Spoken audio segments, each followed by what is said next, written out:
රැකියාව විරහිත කණ්ඩායමක් සමාජයේ ඉන්නවා කියන්නේ මොකද්ද? ඒගොල්ලෝ ආර්ථිකයට සම්බන්ධ නැහැ. හැබැයි අපේ රටේ මූලධර්මය හදලා තියෙන්නේ රැකියාව විරහිත අයට රජය රස්සා දෙන්න. ඒක වැරදි. ඒක අපි පිළිගන්නේ නැහැ. රජය මැදිහත් වෙලා රැකියාව අවස්ථා හදන්න ඕන එළියේ. රජය ඇතුලේ නෙමෙයි. එළියේ හදන්න ඕන අවස්ථා. කොහොම කෑ ගහන්න අපිව ගනින් බල්ක් පිටින් ගන්න කියන තොග වශයෙන්.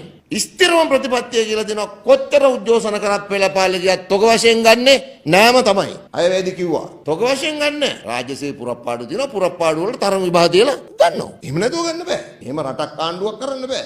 ඇයි?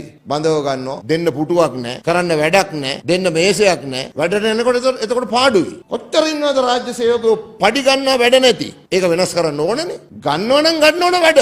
නිකම් පිරවම ඔයගොල්ලෝ දන්නවා. රෝමයට වහල්ලු පිරවම මොකද උනේ? රෝමේ කඩාගෙන වැටුණා. ඒකෙන් විනාශ වුණා රෝමය. අපිත් රාජ්‍ය සේවයට ඔහේ පුරවන්න ගත්තොත් උපාධිධාරියයි අරයයි මෙයයි අර ඇමතිගේ ගමේ එකයි හරිද? එක එක ආයතන බලන්නකෝ එක එක ඇමතියෝ ඒ ඇමති ආපු සමහර දැන් මේ අපේ අමාත්‍යාංශේ ඉන්නවා නාවල පිටියේ ඉන්න ලොට් එකක්. උන් ස්ථිරත් නැහැ. ඉතින් මට ඇවිල්ලා කියනවා ස්ථිර කරන්නලු. මං අහුවා ඔයගොල්ලෝ කොහෙද? අහන එක නාවල පිටියේ. ඉතින් එහෙම තමයි රාජ්‍ය සේවය පුරවලා තියෙන්නේ. අපේ රටේ රාජ්‍ය සේවය මිනිස්සු හොඳක් කියනවාද කියලා යන්නකෝ. අපි රාජ්‍ය සේවකයන්ගෙන් බලාපොරොත්තු වෙනවා වැඩ කරන්න වැඩ කරන ප්‍රමාණය ගන්න. වැඩියෙන් වැඩ කරන අය වැඩියෙන් ගන්න, අඩුවෙන් වැඩ කරන අය අඩුවෙන් ගන්න. සමහර විටන් ඉන්නවා අපි ඉන්නේ මේ මම තාත්තා කෙටින් විශාල බරපතලයක් තියෙනවා තමන්ගේ දරුවට තවද උගන්වන්න. ඒ නිසා උපාධියක් ලබා ගන්නවා කියන්නේ අපේ රට ඇතුලේ අධ්‍යාපනය ලබා ගන්න විශේෂ හැකියාවක්. අපි දන්නවා 3,30,000ක් පමණ පාසල් වලට ඇතුළු වුණත් ඉස්සර 30,000ක් ආසන ප්‍රමාණයක් තමයි ඒ කාලේ විශ්වවිද්‍යාල වලට ගත්තේ. ඒක නිතා හොඳින් තෝරා බේරා ගන්නා ලැබූ මුල ටිකක් තමයි මේ විශ්වවිද්‍යාලට ඇතුළු වෙන්නේ. හැබැයි දැන් සිදු වෙලා තිබෙන දේ තමයි මේ උපාධිධාරීන් ගන්නා ලද දරුවන්ට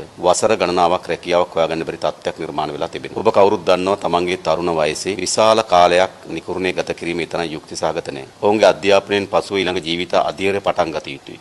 විවාහ වීම, පවුලක් ගොඩනගා ගැනීම, තමන්ගේ අනාගතය සැලසුම් කිරීම මේ සියල්ල පෙරදලා තිබෙන කාලේ. හැබැයි කාලේ අවුරුදු 4-5 නිකරුණේ ගත කරන් තිබෙනවා නම් ඒක ඛේදවාචකයක්. ඒ නිසා අපේ පාලකයන් අපේ අවශ්‍ය වෙන අධ්‍යාපන ප්‍රතිසංස්කරණ සිදු කරලත් නැහැ. ඒ වගේම උපාධිධාරීන් උරා ගැනීමට සමත් වෙන ආර්ථිකයක් හදලත් නැහැ.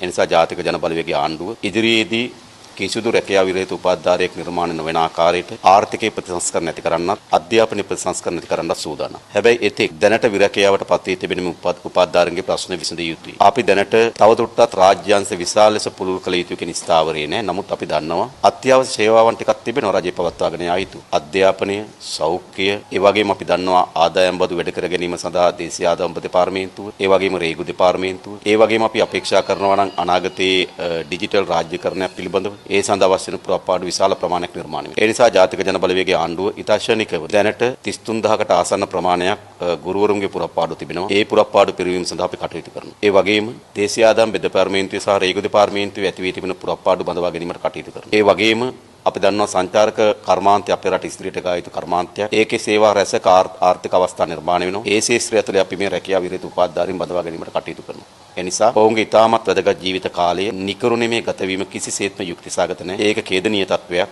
ඒ නිසා ජාතික ජන බලවේගයේ ආණ්ඩුවක් ක්ෂණිකව ඉතා වේගයෙන් ඒ ප්‍රමුඛතම ප්‍රශ්නයක් ලෙස සලකා අපි ඒ විසඳීම සඳහා කටයුතු කරන්න සූදානම්.